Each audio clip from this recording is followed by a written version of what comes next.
El plan perfecto de Dios es hacernos más como Cristo, es que por medio de la disciplina nuestro carácter sea más como el de Cristo.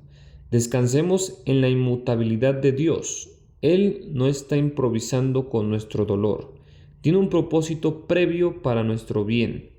La oración es el medio que Dios también ha decretado para su decreto final.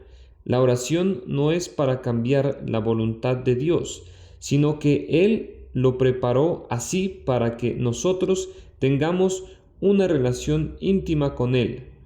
Todo lo que Dios ya ha dicho que va a pasar sucederá, y también Él ha decretado el cumplimiento de su plan y la oración es parte de ese plan.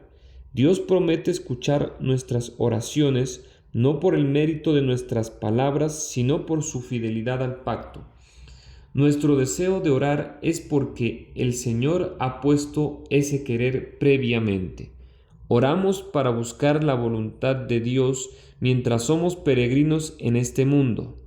Dios nos buscó primero para que nosotros ahora le busquemos. Buscamos a Dios a pesar de las circunstancias. Él ha prometido que se deja encontrar, así que no es una búsqueda en vano. En Cristo tenemos la promesa de que somos hijos de Dios, de que nuestra vida está en Él y que su voluntad siempre nos llevará a un bien perfecto. Amén. Pues yo sé los planes que tengo para ustedes, dice el Señor. Son planes para lo bueno y no para lo malo, para darles un futuro y una esperanza. En esos días, cuando oren, los escucharé. Si me buscan de todo corazón, podrán encontrarme.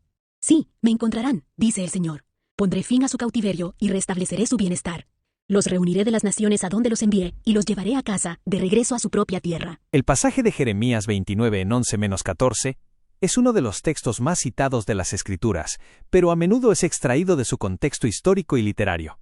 Para realizar una exégesis responsable, debemos situarnos en el año 594 a.C., tras la primera deportación de judíos a Babilonia.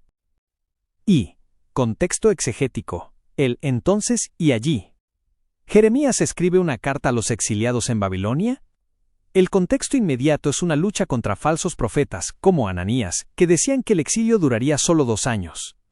Jeremías, por el contrario, afirma que el cautiverio durará 70 años. El UFE 11 no es una promesa de prosperidad inmediata, sino una palabra de esperanza para quienes deben aceptar un juicio prolongado. Versículo 11, el decreto soberano y el shalom. Porque yo sé los planes que tengo para ustedes, afirma el Señor, planes de bienestar y no de calamidad, a fin de darles un futuro y una esperanza. NMFI. Exégesis. La palabra hebrea machashboth, planes, pensamientos, sugiere un diseño premeditado. Dios no está reaccionando a las crisis, Él es el arquitecto del tiempo. Perspectiva reformada. Se enfatiza el monergismo, Dios es quien tiene los planes. Mientras los falsos profetas prometían una liberación rápida, Dios revela que su plan de bienestar, Shalom, incluye 70 años de disciplina. La esperanza no reside en un cambio de circunstancias, sino en la inmutabilidad del carácter de Dios. Versículo 12. La gracia de la oración mediadora. Entonces ustedes me invocarán, y vendrán a suplicarme, y yo los escucharé. Exégesis. La conjunción entonces conecta el decreto de Dios con la respuesta del hombre. Perspectiva reformada. Aquí vemos la gracia irresistible. ¿Es Dios quien garantiza que ellos invocarán? La oración no es lo que cambia la mente de Dios, sino el medio ordenado por Dios para que su pueblo participe en el cumplimiento de sus decretos. Dios ordena tanto el fin, la restauración, como los medios, la oración. Versículo 13. La regeneración del corazón. Me buscarán y me encontrarán cuando me busquen de todo corazón. Exégesis. La búsqueda de todo corazón, el Levab, implica una entrega total de la voluntad. Perspectiva reformada. Esta es una referencia indirecta a la necesidad de la regeneración. El pueblo de Israel, por su propia naturaleza caída, no podía buscar a Dios de todo corazón, Jeremías 17:9. Por lo tanto, esta promesa anticipa el nuevo pacto, Jeremías 31:33, donde Dios mismo escribe la ley en los corazones para que ellos puedan buscarle. Versículo 14. La fidelidad del pacto. Me dejaré encontrar por ustedes, afirma el Señor. y los haré volver del cautiverio. Yo los reuniré de todas las naciones y de todos los lugares a donde los haya dispersado. Exégesis. Me dejaré encontrar, Nimseti, es una promesa de revelación divina. Perspectiva reformada. Subraya la preservación de los santos. A pesar de la dispersión y el pecado del pueblo, Dios mantiene su pacto con Abraham y David. El retorno geográfico es un tipo, sombra, de la redención espiritual final. Dios es el agente activo. Yo los reuniré, subrayando que la salvación es totalmente del Señor, sola gratia. 3. Hermenéutica reformada, aplicación actual. Para aplicar este texto hoy desde una cosmovisión reformada, debemos evitar el individualismo moderno. 1. Cristocentrismo. La promesa de un futuro y una esperanza se cumple plenamente en Jesucristo. Él es el verdadero Israel que buscó a Dios de todo corazón y quien, tras el exilio de la cruz, fue restaurado a la gloria para llevarnos con Él. 2. La Iglesia como el pueblo del exilio. Así como Israel estaba en Babilonia, la Iglesia está en diáspora en este mundo.